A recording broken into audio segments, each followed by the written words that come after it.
Welcome to Leadership Story Talks. My name is Jerome and I'm the CEO of Narrative. Of course, I'm the host of your favorite podcast, I hope. And today I've got a very special episode for you. It's our summer season break. We are preparing fresh and new content for you all arriving in September. And so in the meantime, we decided to curate the summer.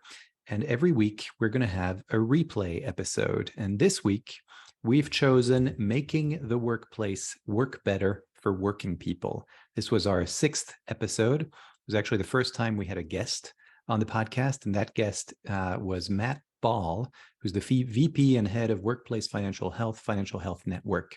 And in that episode, you're going to hear so much about strategies and tactics to consider the financial well-being of your employees, your team, and perhaps even yourself, with lots of new ideas and innovations that Matt talks about in this interview. So I hope you enjoy that, and I hope you're enjoying your summer. Thanks. Welcome to Story Talks, where we discuss the practices that engage, motivate, develop, retain, and attract people to businesses. We'll give you principles and tools based on real-world stories to leverage listening and storytelling to become a better leader and management professional.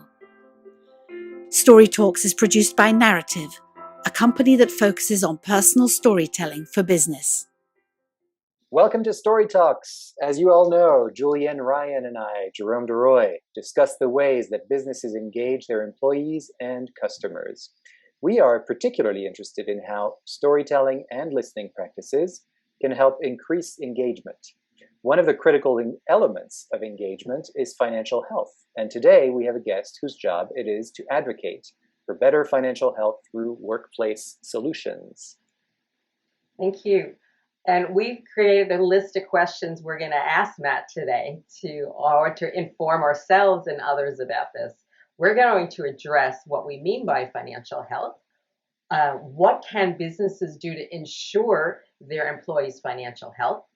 Is it simply about better pay? That's one question that came up. And what about the gaps between the values that companies espouse and what they actually do to support their employees? And I'm sure we'll have a few extra ones too tucked away in there. So yeah, thank you. For sure. So thanks, Jules. And so today, let's introduce our guest. Matt Bahl is on the show, and we're really thrilled to be discussing these questions and more. So I met Matt when you were still at Prudential as a VP of Financial Wellness Customer Strategies. And I was coaching Matt and other executives to present at a financial summit that was all about financial wellness. And Matt told a very moving story about his dad and connected the audience with the topic of financial wellness in a way that was real and actionable. So today he's Vice President and Head of Workplace Financial Health, and we're really happy to have you on, Matt. Welcome. Thank you so much. It's a joy to see you again, Jerome, and it's great to meet you. And we're here to talk about my favorite topic, financial health. So what can go wrong? That's right, exactly. So maybe you could tell us a little bit about what it is that you do, and what is it about? What is financial health? I think that's a thing that probably our listeners might want to define a little bit more. Sure. So I work at the Financial Health Network, which is a 501c3. It is the nation's leading authority on individual, consumer, and employee financial health and well-being. And we accomplish that by really seeking to influence those that are engaging directly with either consumers or employees. So I lead a whole team that works directly with the employer community as well as those seeking to distribute solutions. And the goal is, frankly, just to get them to be better actors and to really prioritize their workers' financial health as both the right thing to do, but increasingly we're seeing evidence that it's the right business thing to also accomplish. We define financial health as when someone's financial systems work together and in concert to meet the individual needs so that people can thrive and be resilient. And to do this, we have to recognize that people encounter their financial health in a myriad of vectors. So whether it's through their financial banking institutions, their workplace, the healthcare system. And so we really seek to provide sort of an ecosystem approach to recognizing that someone's financial life doesn't start and stop when they enter the workplace, just like someone's financial life doesn't start and stop when they're banking with their preferred financial provider. I think about the concept of financial wellness, if you were to Google those, you'd have like 1,000 different definitions. Yeah. At the end of the day, what it's really all about is how do we make people's lives better by improving their financial resilience to help them thrive. That's really what it's about. So the piece about financial resilience and improving that, like, what do businesses have to kind of do with that? Because of course, coming at it from a perspective of someone who's, sort of sees the financial contributions of businesses towards their employees as being your salary essentially and your benefits. What else is there? I mean, do you sort of, when you talk about an ecosystem, what are we talking about that you sort of identify in terms of, is it about identifying gaps and filling those gaps? Like, how does that work? Yeah. So it's complicated, as you would expect, but the way that I think about it, and the way I think the Financial Health Network thinks about this, is start at the paycheck. Like, the paycheck is the essential building block of financial health. From that paycheck, that all other opportunities in financial health really blossom. And so really understanding and working with organizations to help them maximize the value of the pay that they provide, recognizing that while compensation and income matters, it is not determinative necessarily of financial health. There are lots of other factors that play into that, including a lot of behavioral factors that we also seek to influence. And in the workplace, you see this because that's just where people get money, right? It's through work. And just on a very practical level, the place where most people spend the vast majority of their time is also the place where they derive the financial benefits that are the spring for them to live the type of life that we want them to live, that they want to live. Now, of course, people then take those dollars and that income and they interact with the financial institution, they interact with the retirement vendor, they interact with insurance companies, they interact with their local markets and grocery stores. And so it's really about the different ways in which people engage with the financial system, and really looking at how we can make, in my case, workplace work better for working people. So how did you come to be, in this field and kind of make this your life's work? How does that happen? I'm a typical millennial and have not been able to hold a job for very long, and it's been to my benefit. So, I spent my entire professional career in and around the workplace. I started as a labor and employment attorney, specializing in collective bargaining, employment discrimination, ERISA law. That led me then to human resources, where I was a human resources executive for a number of years. That then led me to Prudential, where I led a series of teams, including most recently a team of consultants that work with large employers to build financial wellness programs, and then ultimately to the Financial Health Network. So it's always been sort of a professional interest of mine of the role of work and the dignity that work can bestow and the opportunities to make work better for more people. But, Jerome, as you know, it's also very personal to me because one of the, I would say, catalytic moments of my career was actually that summit that you helped prepare us for. And it was not just about financial wellness, but it was about inclusive solutions. It was really thinking about how do we make financial wellness more accessible to more people. And so I told the story of my dad, and I'll give you maybe the Cliff Notes version of that. I won't give you I still have the full talk in my head, but I'm not sure it would lend itself to a podcast. So really what it started with is that, my dad, blue collar, right, never went to college. Really, by the time he was in his early 20s, had 4 kids. So he was a young father and was fortunate enough that he started a small janitorial business. And this business was really his way of earning an income, right? For him, it was always a job. It was not a calling. And we can talk more about what I think some of the problems with careers as callings. And, he really did it because what his priority were his 4 kids. And he wanted to help his 4 kids achieve their dreams. And so, he invested what he could in order to make the business work, but he didn't save for retirement and he didn't have disability insurance or any of those things because he was just going to sell the business when it was time to retire. Well, he got all 4 of his kids to achieve their dreams. We all wanted to be college basketball players. We all were. And so, that was a huge success, I think, for all of us and him. But then 2008 happened and the Great Recession, and he lost his business. And in losing his business, he found himself in the same position of the vast majority of the U.S. population, which is he had 0 saved for retirement. And the vast majority of the working population doesn't have that. Many people don't even have access to an employer-sponsored retirement plan. So he found himself starting from scratch. And, being an industrious, hardworking person, like he got a job in a warehouse and was a warehouse worker for a number of years.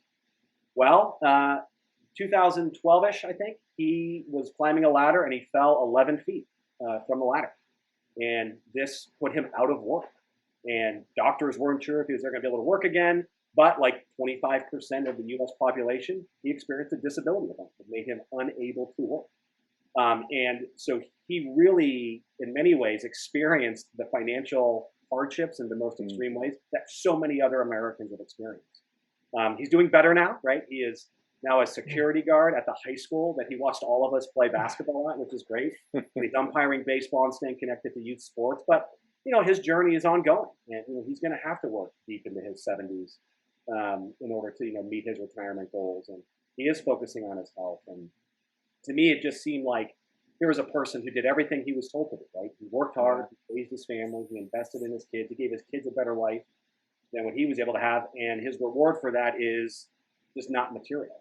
So to me, that just seemed like an unacceptable outcome and one that, we had a real chance to change.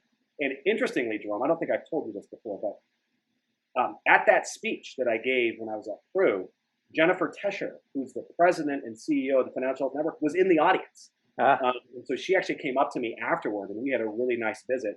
And that was, I think, another thing like, I really want to dedicate more of my time to this. I want to focus full time on how to make this better for workers. And Pru's a great organization, but, Pru is a for-profit and they have their goals and objectives as they should.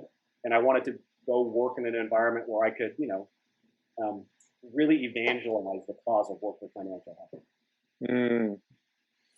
Wow, I'm very curious, Jules, what you think, because I don't think you had not heard that story before, and I haven't heard in the original. Yeah, and the original from the actual person who lived it and experienced his father. I mean, it's an important one because here's a man who did all the right things for the right reasons. It wasn't that he squandered money or bought fast cars and things, and things happen. So I think that it's a really compelling story. And as Jerome probably says, you and your father show up in many of our workshops too as a thinking prompt or something to look at on the website to inspire that this is real things. We're not contriving situations for the point of creating a story. This is heartfelt and there's a lesson there. So I think you offer quite a bit. And how does that work? You mentioned you're a millennial and all the changes you've gone through. How do you capture it? Like I grew up in a household. My father worked AT&T before it broke up, or phone companies for 30 years, 4 years. That was the way things were. And then my generation, we moved quite a bit into different companies through mergers and acquisitions, or being just changed happen all the time. So how do you get that same note of urgency to your customers or to the young people coming up the pipe? How do you use story for that? Yeah, it's so funny, Julianne, because like my grandfather, World War II veteran, didn't spend a day in college. He was a mechanic for the Denver Post for 35 years, and he retired with a defined benefit pension plan and a retiree medical plan. Well, those have long since gone the way of the dodo. And as I think about the sense of urgency, I think that is the challenge of our time, which is how do you communicate that urgency in a global economic environment where there's such a premium placed on career, there's such a premium placed on work, and how do you ensure that the priorities that an organization from an employer perspective has, that the values that they state publicly actually align to the actions that their workers feel. And I think right now what we're experiencing is a massive disconnect between them. And it's easy for a large organization to put out a really polished statement advocating for X, Y, or Z. If you're a nerd like me and you read proxy statements when they come out, like there is not a proxy statement I've seen that does not tout that their workforce is their most important asset. Right. But I think there's a huge lack in action supporting that statement. And I think workers feel that.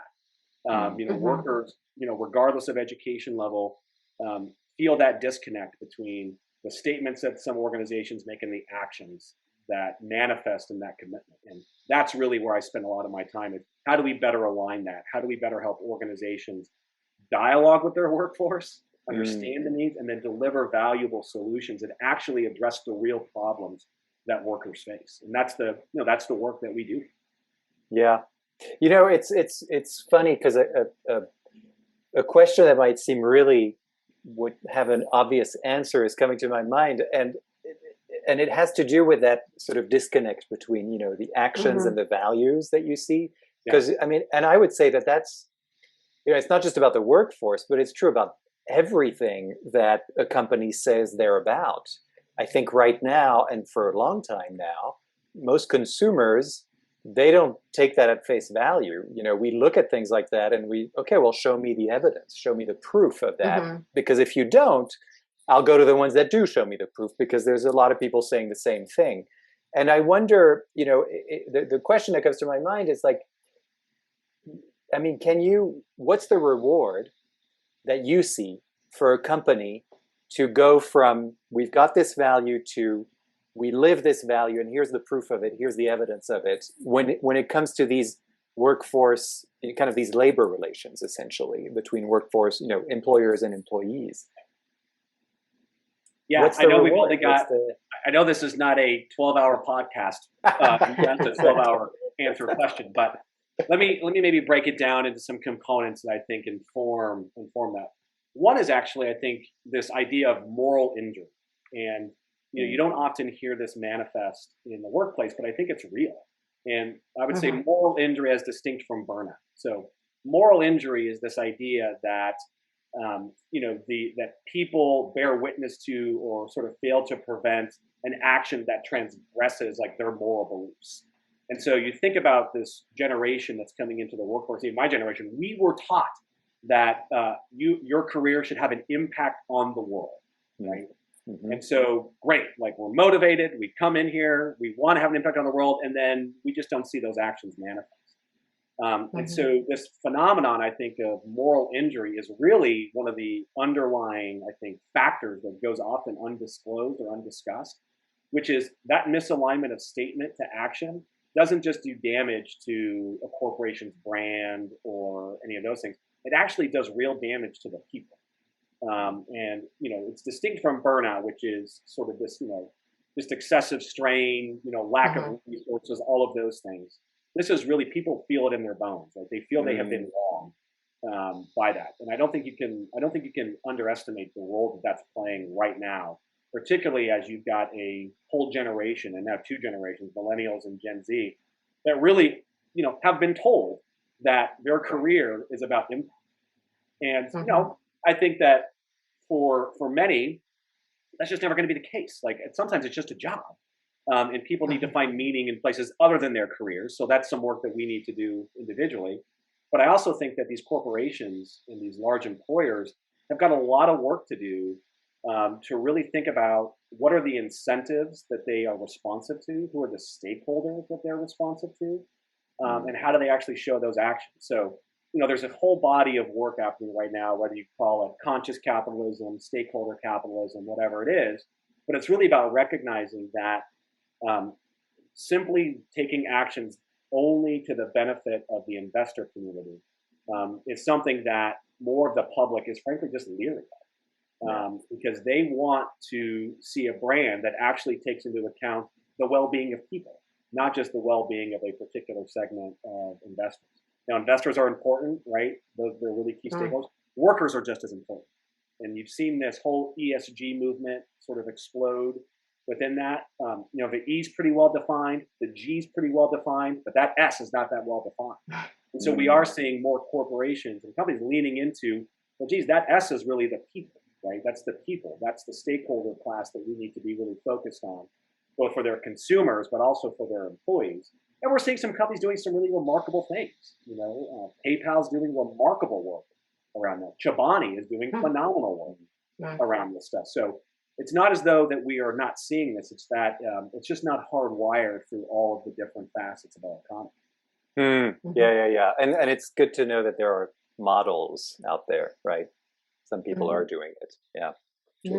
There's three words that come to mind when you were speaking about have these immediate reactions to how younger people are buying things or how we've been accustomed to purchasing product. and it was our ability to customize it, control it, and have a voice in the product. And I wonder if that's playing a pact into the products you're encouraging your clients to buy or invest in, or look at how they're informing their employees about their investment products and what they can have control over or have a voice in.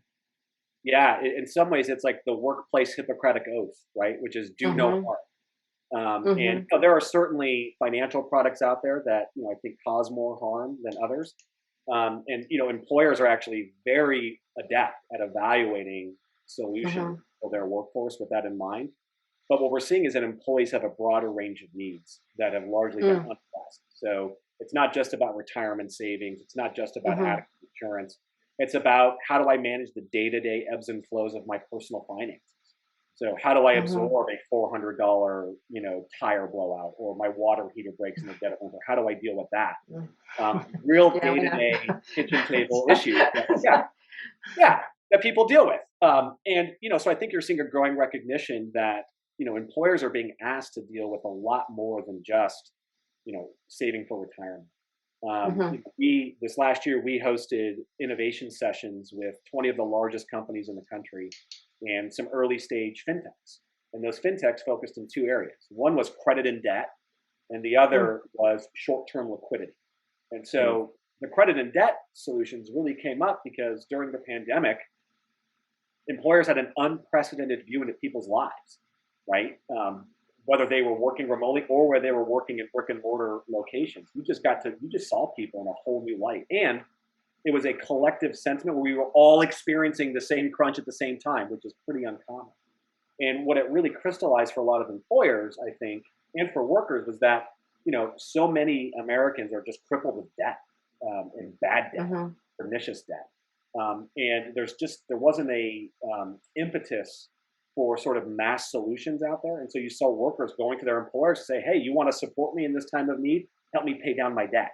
Help me build more credit. Help me get out of this, pothole that I'm perpetually stuck in. And so, I often think of credit and debt as the BMI of financial health, right? To use a healthcare term. And so we saw a lot of innovation and a lot of work happening to really help solve for credit and debt in ways that are beneficial long-term to individuals. We also saw on the short-term liquidity side, and this is anything from earned wage access to payroll collateralized loans to micro-saving solutions to hardship funds.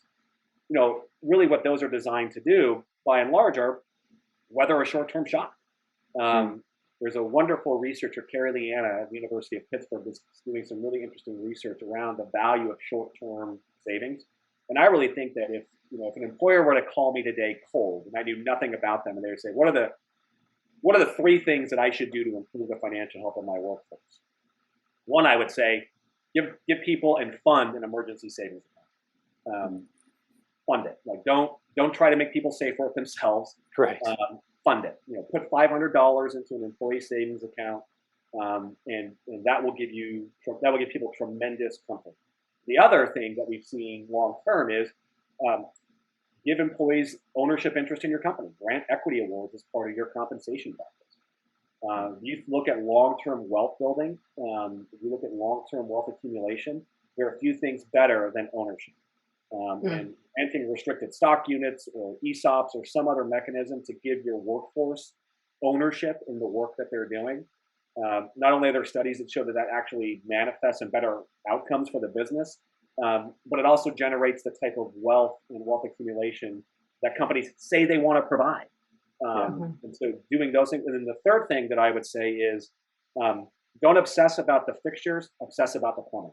And what I mean by that is there's an impetus to go add new solutions every time, an issue pops up. It's like a HR version of whack-a-mole where, someone's struggling with this, let me solve that. Let me solve that. It's like, okay, that's fine. But, what about your employee experience, right? The number one challenge we hear from employers is the field of dreams fallacy, which is just because you build a program does not mean people will come. Right. And That's if you true. just add more fixtures, doesn't mean you're going to get more people to come to them. So think about the employee experience. How do people experience your benefits? How do they navigate that? How do you make it easier? How do you streamline your benefits and experiences? So those would be the three things that I would recommend. Just flat. If someone called me cold and said, "Hey, give me 3 things to do. Those are the 3 things I would recommend that employers do.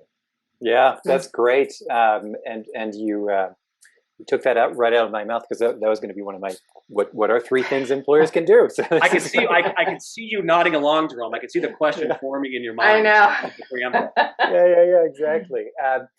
Well, so one of the things you talked about, as you were just now, in terms of that, the credit and debt issue, and the solutions that are emerging through fintech companies, for example, and others. It reminded me of something, because one of the things that I wanted to do before we wrap up here is talk a little bit about the value of storytelling in this context. And you just reminded me that we actually worked with a fintech company, and one of the things that was really effective in kind of understanding what is it that you're going to impact with this particular product was when there was one of their people told a story about being in college, ending towards the end of her college career. She had a baby, and she got married, and her husband was looking for a job. I think he just started a job as a teacher, and she was finishing college, so they really didn't have much. And now they have this baby, and she described getting a short-term loan and being approved. She was approved on a Friday night, and the loan wouldn't come into her account until the next week. And so she now had the prospect of a weekend without a babysitter, because they couldn't afford it, with having to go to the grocery store instead of having that dinner date with her husband, all these things. And we're not talking about a lot of money. And that's what made me think of what you just said, because it reminded me of that. And when she told that story, of being in the supermarket with the crying baby and things are falling, and it's like, I got to choose between buying diapers and buying food, really. And it's kind of like the story of your father. I'm not someone, you would think would have this kind of problem, but we're just a few minutes away in her case.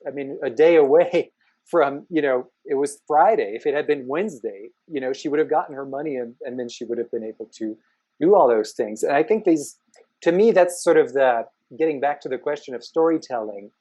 When we hear those kinds of stories, and when I hear you, Matt, describing in those very specific terms of like the $400 water tank that blows out, that gives me a completely different picture. And I start to understand, I start to see myself in it. And I guess my question is, where do you see the role of storytelling in what it is that you're doing, which is a lot about raising awareness and educating? You've got you've got these great kind of talking points and things that people can do.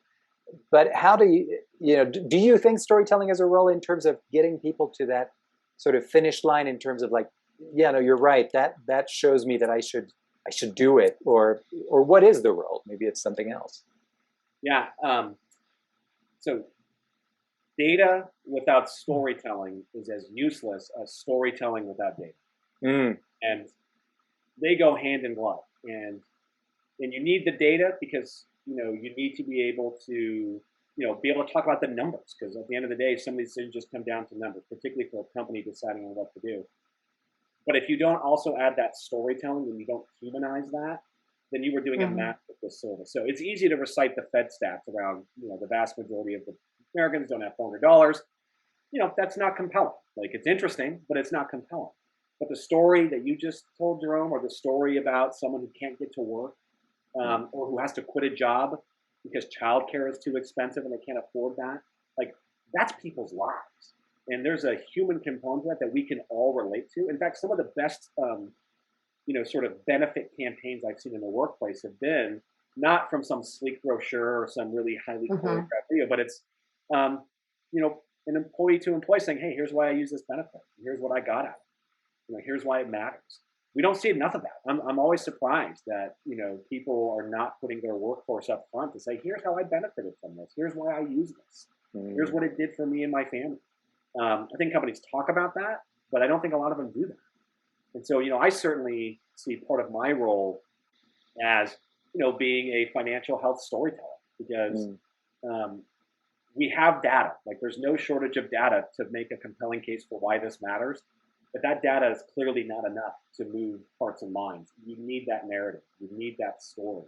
You need the story of my dad. You need the story of your friend. You need the story of everyday average working people to do that. And I often talk with folks, and it's amazing how resilient people really are, and it's amazing how sometimes they don't even recognize how inspiring their story is because they just live it every day. Yeah. And so it's like, how do we make what feels unremarkable remarkable? Because it really is the way that many people manage their daily lives. And those are the things that are largely missing, I think, from this conversation. Now, Financial Health Network has long been involved in storytelling. So we were, one of our seminal pieces of work was the Financial Diaries, which was following around low to moderate income workers for a year and actually gathering their stories and telling their story. And that is an important part of this whole facet. Is you got to make it real. You got to make it feel like the way people feel it, not the way some analyst feels it, locked behind a mahogany door. Yeah. I mean, I think that's such a good point. It's like in terms of making it real. I mean, for me, the best way to make it real is what you said. Is that the person who's telling the story matters just as much as the content or data that it represents, right? And so we're much more likely to listen to people who we can relate to than the CEO of a big company, for example. But if you hear it from employees themselves, that's really key. And I could see how that would be a game changer. And I love that the Financial Diaries and sort of following here's how we live, and here's who we are. And I think there's something, to me, what I notice also is that when storytelling is involved, there's something empowering. And it sounds certainly that was the case for you, even Matt, with your experience with Jennifer Tescher and then, kind of making that move. But that's available to anyone.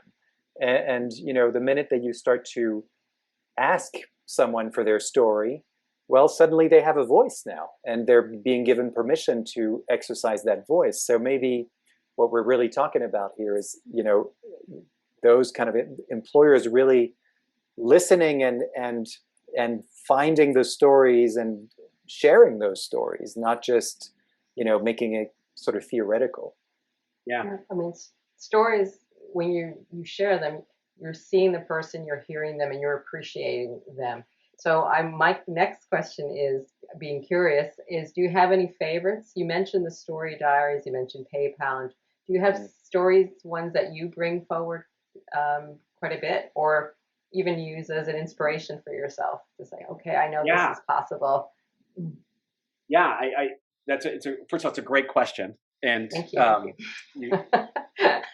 So I think there are, I use my dad's story a lot because it's so top of mind and so relevant. But there was, I'll tell another story. So I was working with a company recently, and they were getting ready to deploy we have an assessment framework that organizations can use to gauge a financial health, and we were talking through it and sort of really talking about the nuts and bolts of how to deploy this survey. And I took a moment when I was working with this HR lead, and I said, what's really missing here is the conversation with people, and really understanding how you can get out there and in front of them. And so we ended up designing the survey to where they would do the assessment because at scale you just have to. But then we actually set up focus groups, and we went and met with workers, right? And we talked with them, and what we learned was that there was information you get from talking to people that no survey can ever give you. Correct.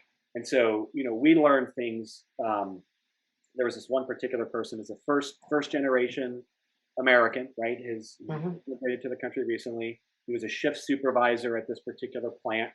And he was talking to us about, that he still has family back in Mexico.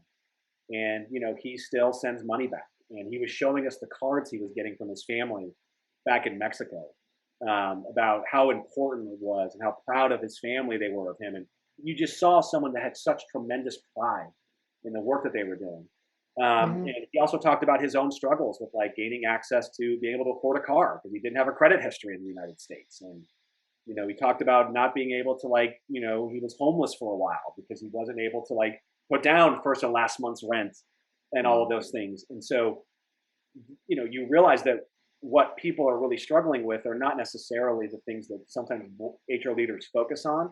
It's, hey, I'm new to this country. How do I get access to a car so I can get to work? How do I find a place to live so I can do that? And, Workplace provides a mechanism to do that. There's also emerging fintechs that help do that. So, Nova Credit is a wonderful organization that actually helps new immigrants to this country bring their credit history from their host country to the U.S. credit market, right? So we're seeing solutions emerging. You also see companies like Isuzu, which is a new fintech that allows individuals to, report their rent payments to the credit bureaus to build credit as a means for them to work towards a trajectory of being able to buy a home. So you see these solutions, but those would have never occurred to this employer had they not gone and had the conversation with some of their workforce. So that's a really salient example of like, yeah, we can look at this and say along the spend, save, borrow, and plan continuum, which is how we do it. Here's where they struggle. But when you go and have the conversation, that's when it really pops. I'm like, oh,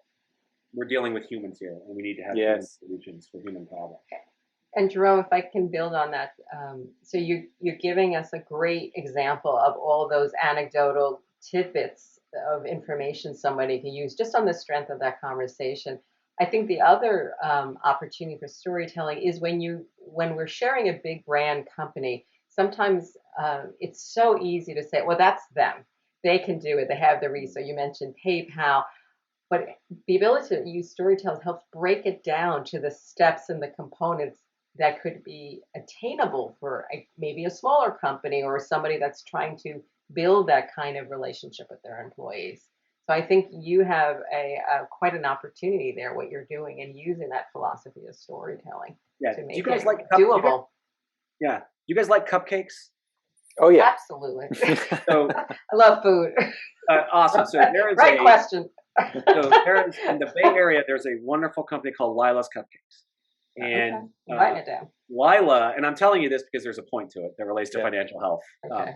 So we invited Lila to come speak at our workplace conference this past year. Lila is a Black woman, small business owner, really impressive person. And we had her come and tell her story about, changing careers, starting this cupcake business, how she views as a small business owner her role in promoting the financial health of her workers. And it was really magical, both in the sense of like, who doesn't want to listen to, a modern day, Willy Wonka talk about the magic of confection, as well as the role of like retirement savings for their workforce. Yeah. But, we see lots of stories like that of like small business owners.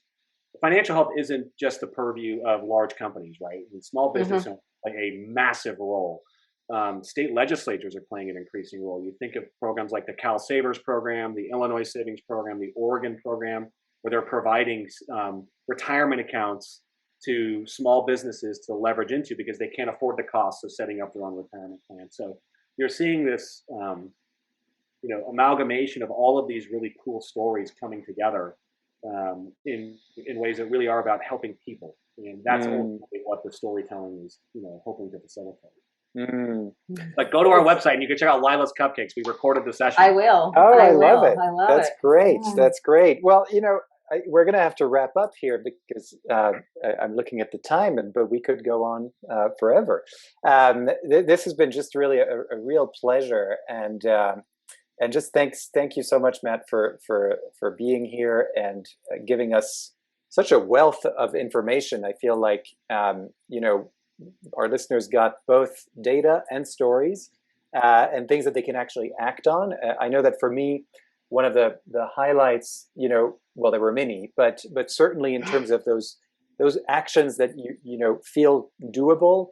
Like I really that first thing you talked about in your 3 points, just fund an emergency savings account, and put $500 in it. I mean, this is not rocket science, and I love to leave people with advice and recommendations that feels doable. This is not meant to be just for the Fortune 500s out there.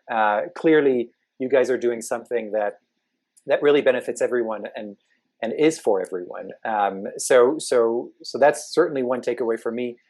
A second is really about storytelling and the use of stories, and just a powerful reminder today, I think, of that stories are about people. And so think about people, and that data and stories go together, and that really one serves the other, but one alone without the other doesn't work. So to me, those are the takeaways today. I don't know, Jules, if you have anything to add to that for our listeners. I was going to tease Matt to try to become a little more animated about your topic the next time you come on, because you're so the passion doesn't blasé. come through. I know, nothing. We can work with you. We can bring that out more.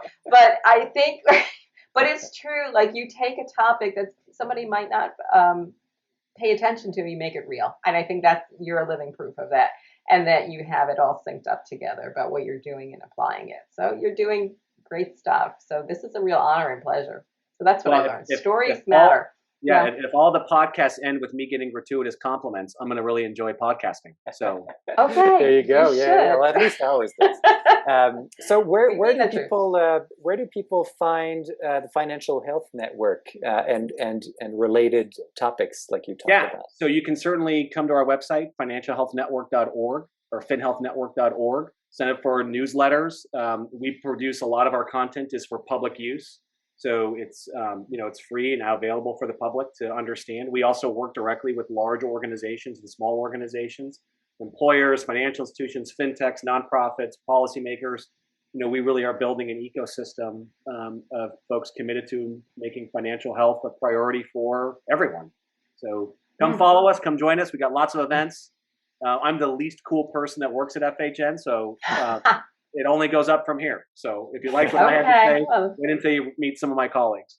So that has prompted our curiosity now. We have to check that out then. That's right. We're definitely going to check it out. And as always, if you want to learn more about narrative and storytelling in business, go to narrative.com, NARATIV.com, just one R, no E. And of course, you can reach out to Julienne and myself through this podcast. There's a variety of different things you can find in the notes on the show page, and of course we always welcome your feedback and questions. So thanks again for a great edition of Story Talks. Thank you, Julienne. Thank you, and thanks, Matt, once again for being here today. Really, really a pleasure. It's my pleasure. Thank you both. Narrative Story Talks. For more information on the narrative listening and storytelling method and how it can help your business, go to narrative.com.